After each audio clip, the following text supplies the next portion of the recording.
네, 오늘은 당신의 전성기는 아직 지나지 않았다라는 주제를 가지고 여섯 번째 시간으로 말씀을 함께 나누게 되었습니다. 우리가 이 주제를 가지고 말씀을 나누는 핵심 메시지는 무엇입니까? 전성기는 어떤 특정한 시기에 국한되어 있지 않다라는 것입니다. 사람들은 흔히 전성기라는 단어를 들으면 젊은 시절을 떠올린다라고 말씀을 드렸었죠.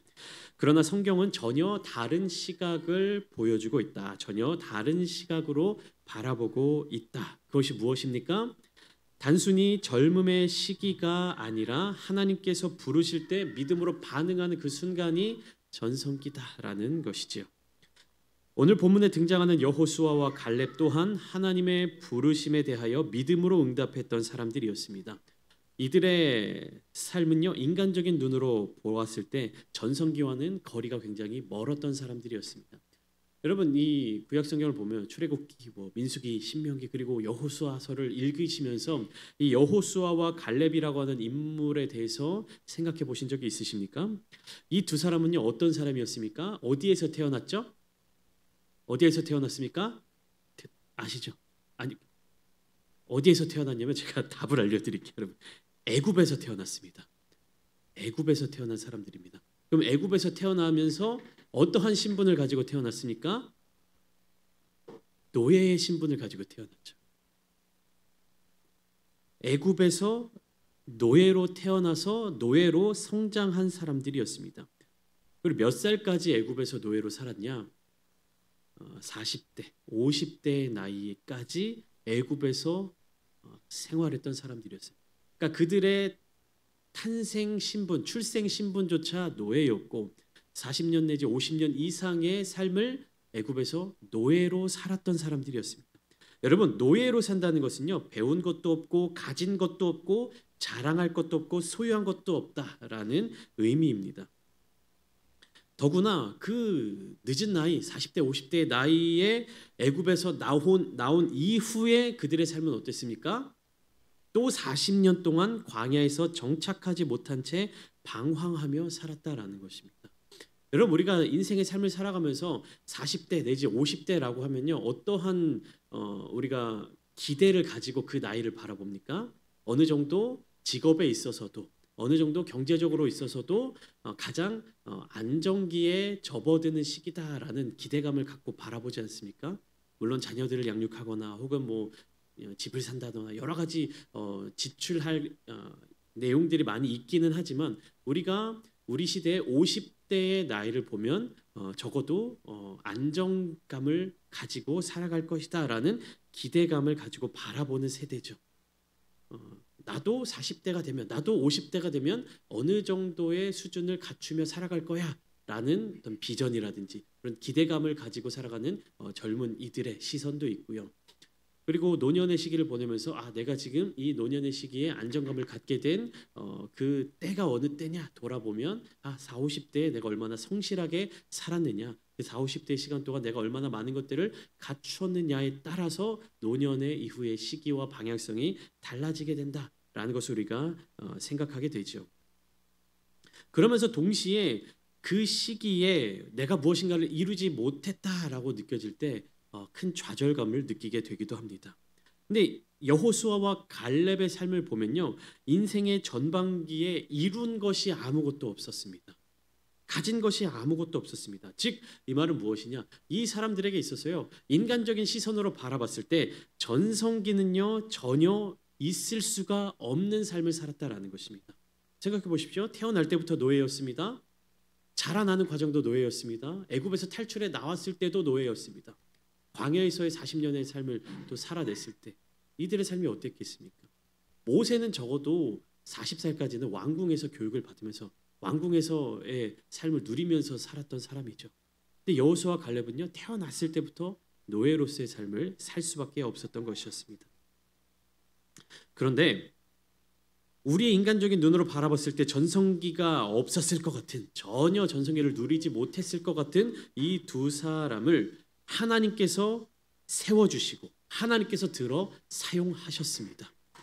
인간적인 능력과 스펙은 아무것도 없는 것 같은 이 두 사람을 하나님께서 가장 크게 사용하셨다라는 것입니다.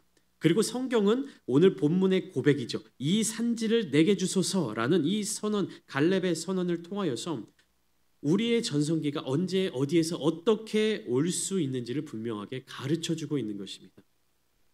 오늘 우리는 여호수아와 갈렙의 삶을 함께 살펴보며 우리의 전성기가 결코 지나간 것이 아님을, 또 하나님 안에서 지금 이 순간 가장 귀한 때임을 확인하고자 합니다.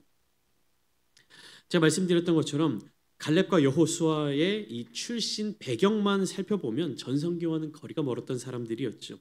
그들은 애굽에서 태어나고 애굽에서 자란 노예 출신이었습니다. 노예는 아무것도 가진 것이 없죠. 미래가 없죠. 자유도 없죠. 배움의 기회도 없었죠. 소유의 권리도 없었습니다. 왜냐하면 그들 존재 자체가 무엇인가를 소유할 수 있는 존재가 아니라 누군가에게 소유물로서 존재하는 자들이었기 때문이었습니다. 그러니까 그들의 삶을 한마디로 정리해 보면 아무것도 가진 것이 없다라는 문장이면 충분했습니다. 게다가 갈렙이라고 하는 이 인물에 대해서는요, 혈통적인 논란도 있었습니다. 성경은 그를 여분네 아들이라고 계속해서 소개하고 있는데 일부 학자들은요, 여분네라는 이 사람, 여분네라는 이 이름이 이스라엘 민족, 그러니까 야곱의 혈통, 야곱의 후손이 아니라 그 야곱의 쌍둥이 형제 에서의 혈통, 즉 에돔 족속의 후손일 가능성이 높다라고 주장하고 있습니다.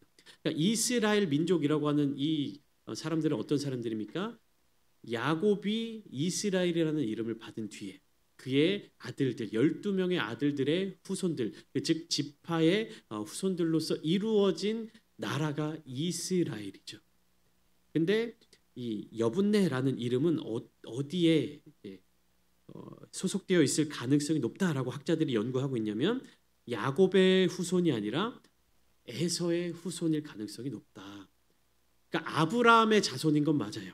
이삭의 자손인 건 맞습니다. 그런데 야곱의 후손이 아니라 에서의 혈통일 가능성이 높다라고 주장하고 있어요. 여호수아 14장 6절, 오늘 본문 첫 시작을 보면 어떻게 이 갈렙의 이야기에 대해서 소개하고 있느냐? 그때 유다 자손이 길갈에 있는 여호수아에게 나오고 그니스 사람 여분네 아들 갈렙, 그니스 사람이다라고 이야기하고 있습니다. 그리고 민수기 32장 12절을 보면요, 이렇게 소개하고 있습니다. 그러나 그나스 사람 여분네 아들 갈렙과 눈의 아들 여호수아, 여호수아는 그냥 눈의 아들이라고 이야기하고 있는데 갈렙에 대해서는 그나스 사람 여분네 아들이라고 소개하고 있습니다. 그니스 사람 혹은 그나스 사람. 이것은 우리가 오늘날의 어떤 것으로는 정보로는 확인할 수 있는 것은 아닙니다. 어떤 하나의 가설이고 추론이긴 한데 만약에 갈렙이 이런 혈통적인 논란을 가지고 있었던 사람이었다라고 하면, 그러니까 순수 유다 지파 출신, 순수 야곱의 혈통이 아니었다. 뭐 혼혈이라든지 혹은 이방 민족적인 배경을 가진 인물이었다라고 했을 때 그 갈렙의 삶은요 더 어렵고 힘든 삶이었을 것입니다. 그러나 중요한 것은 그럼에도 불구하고 하나님께서는 갈렙을 주목하셨다라는 사실이죠. 그 이유가 무엇입니까? 그의 믿음 때문이었습니다. 민수기 14장 24절은 이렇게 증언하고 있습니다.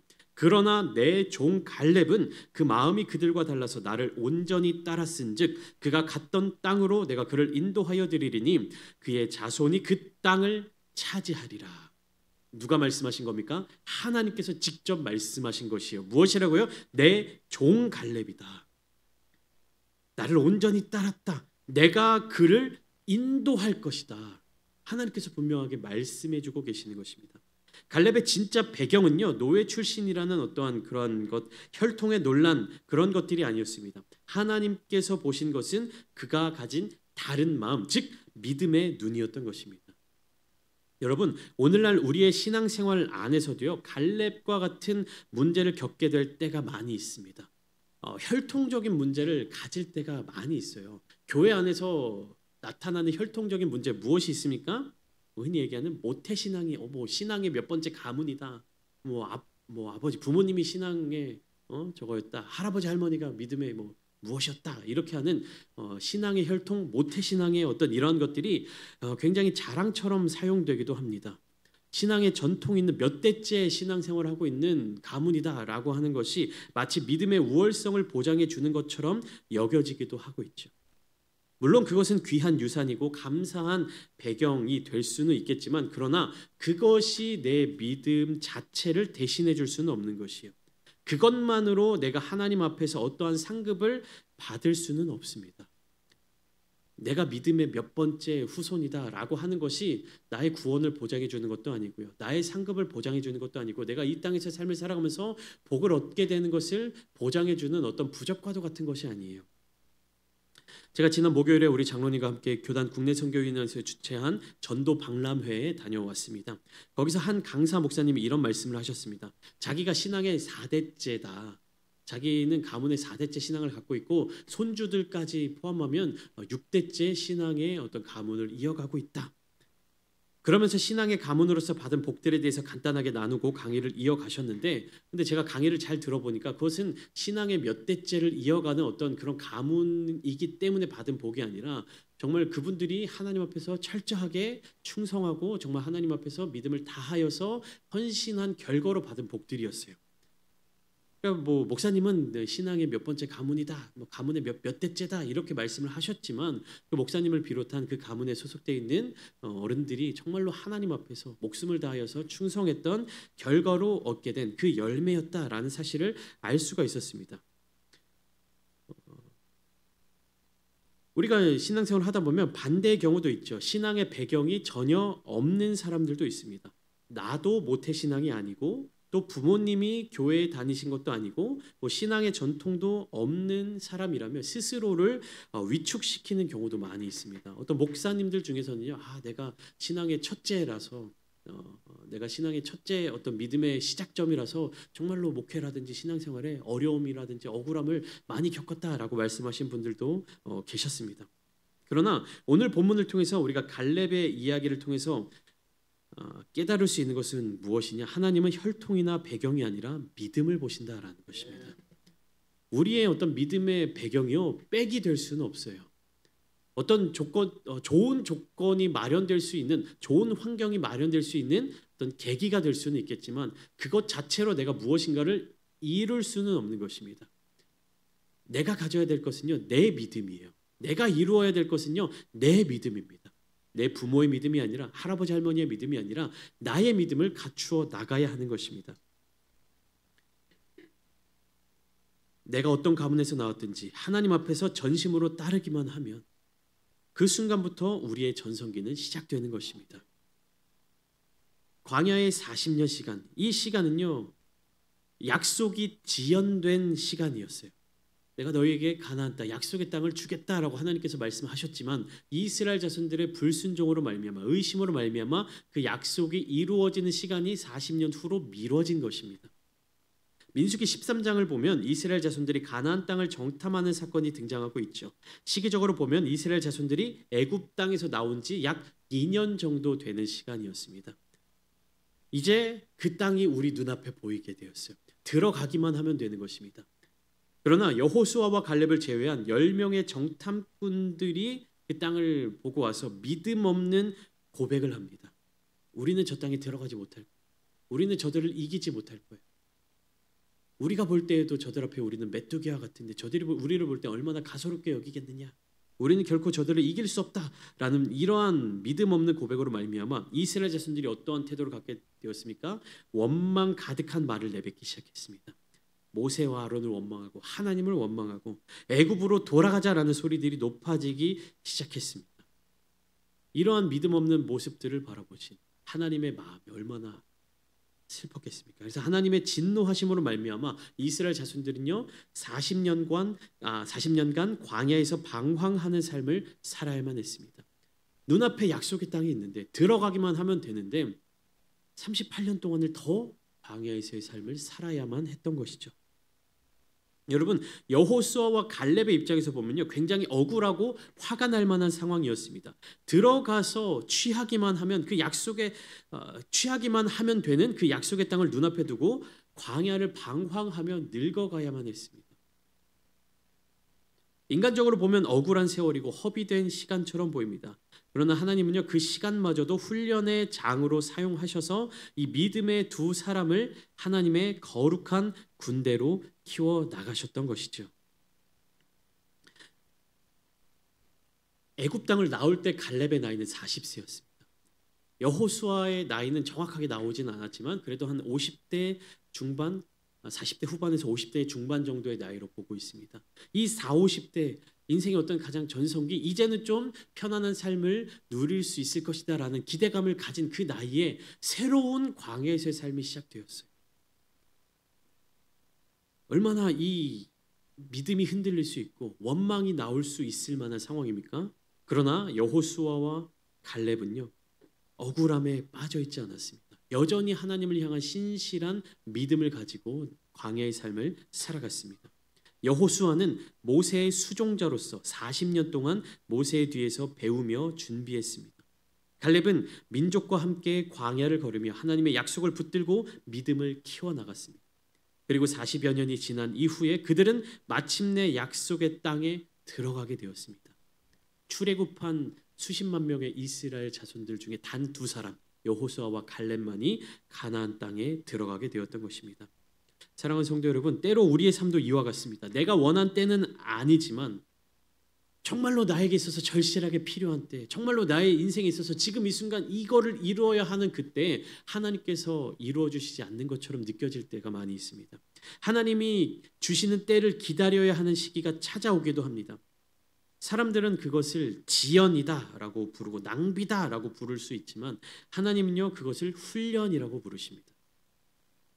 우리는 모든 것들을 낭비하고 우리는 소모했다라고 생각하지만 하나님은 그 시간을 통해 우리의 전성기를 준비하고 계시는 것입니다.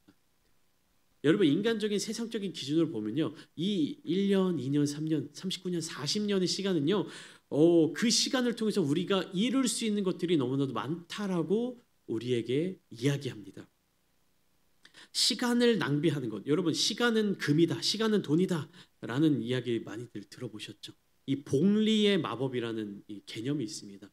그러니까 이자를 은행에 맡겼을 때 우리가 어떤 이자를 칠 때 복리의 마법, 복리 무엇입니까? 내가 이자를 받은 것에 또 이자를 더해지고 또 받은 것에 또 이자가 더해져서 굉장히 시간이 길어지면 길어질수록 더 많은 것들이 축적되는 어떤 그 복리 이자 시스템이 있습니다. 이렇게 가정을 해보죠. 내 통장에 지금 10원이 들어있어요. 제 통장에 10원이 들어있습니다. 근데 복리 이자가 붙는 계좌예요. 내 통장에 10원이 들어있는데 1년에 어느 정도로 복리가 되냐? 내가 들어가 있는 통장에 있는 돈의 2배씩 매년 늘어나는 겁니다. 1년 동안. 그러면은 여러분 39년 뒤에는 통장에 얼마가 들어있을까요? 그리고 40년 뒤에는 통장에 얼마가 있을까? 얼마 정도 될 것 같습니까? 지금 제 통장에 10원이 들어있어요. 근데 매년 2배씩 늘어납니다. 40년 뒤에는 얼마가 될 것 같습니까? 대략적으로. 얼마 정도 될 것 같습니까? 한 100만 원 정도 있을까요? 한 1000만 원 정도 될 것 같습니까? 가늠이 안 되세요? 어느 정도일 것 같아요? 업다운 100만 원, 1000만 원 넘게 있겠다 생각되십니까? 1억 이상 될 것 같습니까? 어떠세요? 1억은 넘어 있을 것 같아요. 매년 2배씩 넘어가면. 제 질문이 어려우십니까, 여러분? 아무도 대답을 못 하시는데 그냥 느낌을 얘기해 주시면 돼요. 내 통장에 지금 10원이 있어요. 근데 매년 2배씩 올라갑니다. 40년 뒤에 얼마 정도 있을 것 같습니다. 계산을 해볼까요? 자, 네? 100만 원? 몇만 원? 지금 10원이에요, 올해. 내년에 얼마입니까? 20원 있겠죠. 2년 뒤에 얼마입니까? 40원 있겠죠. 3년 뒤에는 80원. 계산 빠르시네. 4년 뒤에는 160원 되겠죠. 5년 뒤 320원. 빨리빨리 대답해 주세요. 6년 뒤 640원. 7년 뒤 한 1,200원 치고 8년 뒤 한 2,400원. 9년 뒤 한 5,000원 되고요. 10년 뒤에 한 10,000원 정도 됩니다. 10년 동안 10,000원이 돼요. 여러분, 10,000원이 보잘것없는 금액 같으시죠? 근데 통장에 얼마 있었다고요?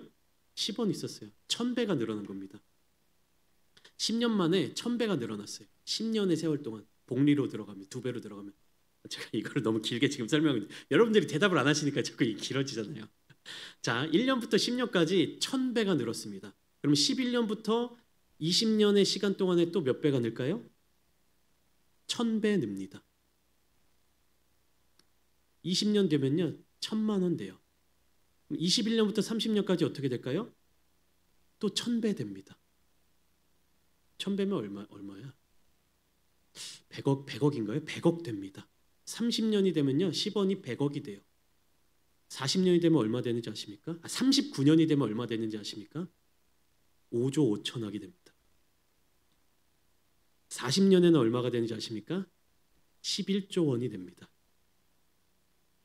여러분 이 믿어지지 않으시면 집에 가서 계산해 보세요. 계산해 보세요. 요새 아빠한테 물어봐 맞냐고. 여러분 39년간 광야를 생활하면요 믿음의 유산 하나님께서 주시는 복이요 얼마가 되는 겁니까? 10원의 믿음으로 시작하면요 5조 5천억이 됩니다. 근데요 놀라운 사실은요 39년 버티고 40년까지 가면요 그게 얼마가 되는 거예요? 5조 5천억이 더 붙는 거예요. 그 차이가 커지는 것입니다. 그래서 이 세상 사람들은요 이러한 어떤 젊은 나이부터 투자해야 된다. 젊었을 때부터 어디에 돈을 넣어놔야 된다. 이것에 투자하기 시작합니다. 그런데 믿음의 사람은요 어디에 투자를 해야 됩니까? 하나님을 향한 거룩한 믿음, 하나님을 향한 거룩한 사랑에 투자해야 되는 것이요. 그거에 39년 뒤에는요 이만한 하나님을 향한 사랑, 하나님께서 주시는 복이 이만큼 되었는데 그게 40년이 채워지면 얼마가 되는 겁니까? 더 많은 2배가 되는 하나님의 복이 우리에게 주어지는 거예요. 그러면 여러분들 하나님께서 만약에 우리에게 이렇게 약속하신다. 야, 너가 나에 대한 믿음으로 40년을 채우면 내가 이만한 복을 허락해 줄게. 그게 2배씩 매년 올라가요.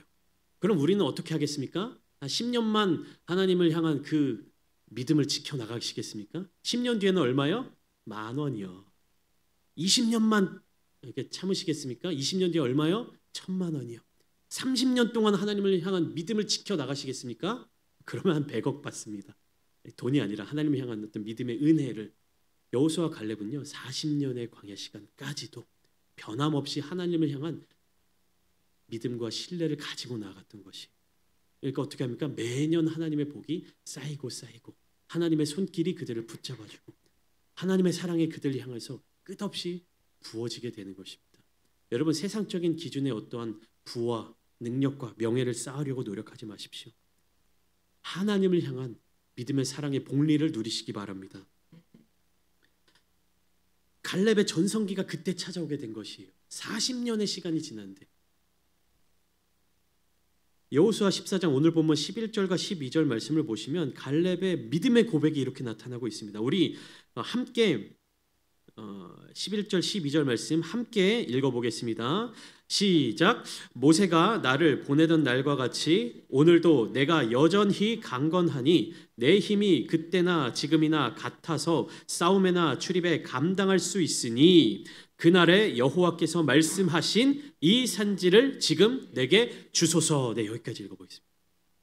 여러분 이때 갈렙의 나이가 몇 살이었는지 아십니까? 85세였습니다. 45세의 광야에서 나와서 85세가 되었습니다. 우리는 보통 85세라고 하면 안정을 추구할 나이라고 생각하죠. 모세 시대의 평균 수명으로만 따져보아도 85세는요 결코 적은 나이가 아니었습니다. 시편 90편 10절의 말씀, 모세가 기록했다고 알려진 이 시편에 이렇게 기록되어 있죠. 우리의 연수가 70이요 강건하면 80이라도 그 연수의 자랑은 수고와 슬픔뿐이요 신속히 가니 우리가 날아가나이다. 연수가 70이요 강건하면 뭐라고요? 80이다. 근데 지금 갈렙의 나이가 85세예요. 이제는 전쟁도 좀 그만하고 조용히 여생을 즐기며 편안하게 쉬어야 할 나이가 아닙니까? 그러나 갈렙은 달랐습니다. 그는 여전히 전쟁을 하기를 원했고 싸움하기를 원했습니다. 그러니까 싸움하기 좋아하는 성격이고 막 전쟁 광이고 이래서가 아니에요. 무엇입니까? 아직 하나님께서 우리에게 약속하신 그 땅, 정복할 땅이 남아 있었기 때문에 갈렙은 전쟁을 하기를 싸우러 나가기를 원했던 것이었습니다. 여전히 도전하는 사람이었고 여전히 하나님의 약속을 붙들고 앞으로 나아가기를 원했습니다. 갈렙이 요구한 땅이요. 이 산지를 내게 주소서.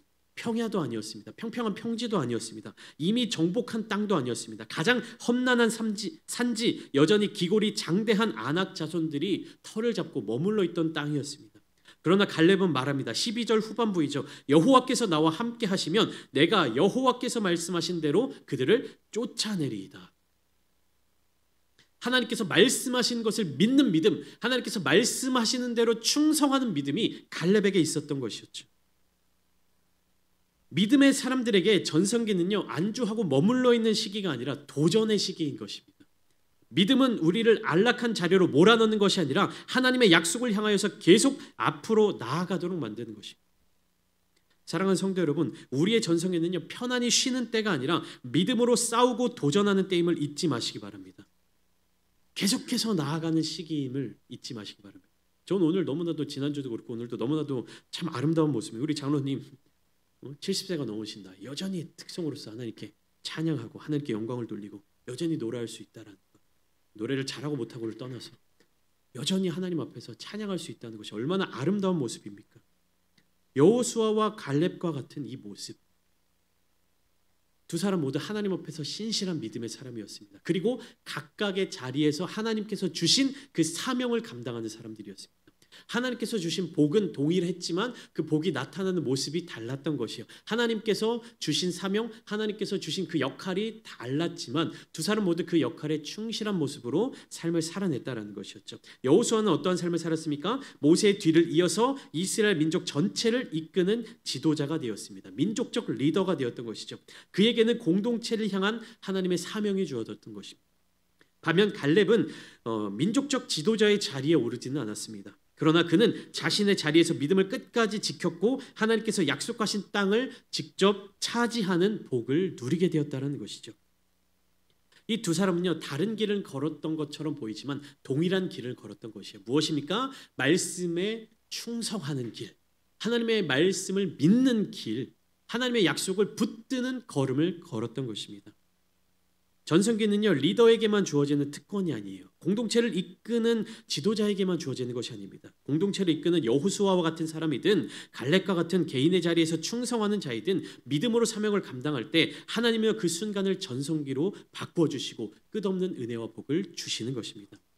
사랑하는 성도 여러분, 우리의 전성기는요, 세상이 말하는 젊음이나 성공에 있지 않습니다.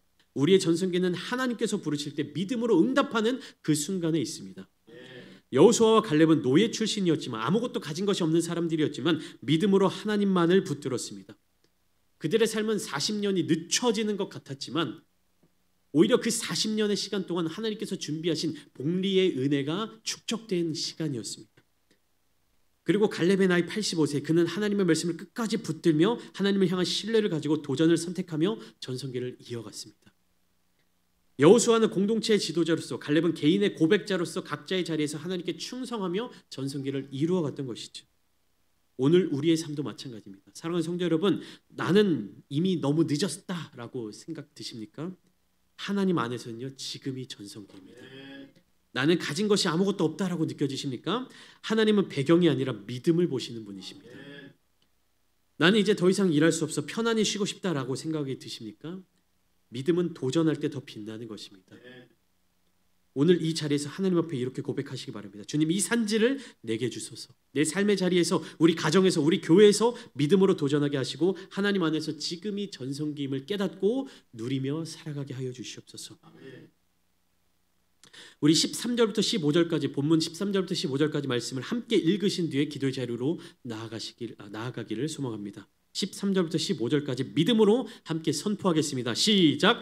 여호수아가 여분네의 아들 갈렙을 위하여 축복하고 헤브론을 그에게 주어 기업을 삼게 하매 헤브론이 그니스 사람 여분네의 아들 갈렙의 기업이 되어 오늘까지 이르렀으니 이는 그가 이스라엘의 하나님 여호와를 온전히 쫓았음이라. 헤브론의 옛 이름은 기럇 아르바라. 아르바는 아낙 사람 가운데에서 가장 큰 사람이었더라. 그리고 그 땅에 전쟁이 그쳤더라.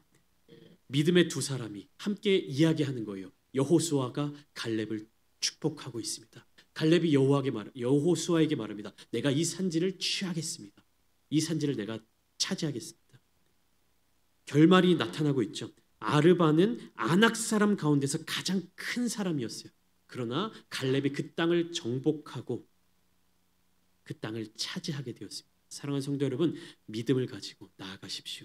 흔들리지 않는 믿음을 가지고 하나님께서 말씀하신 대로, 하나님께서 우리에게 약속하신 대로 그 약속을 붙들고 충성하는 믿음을 가지고 하나님께서 허락하신 전성기를 충만하게 누리시는 모든 성도님들 되시기를 주님의 이름으로 축원합니다.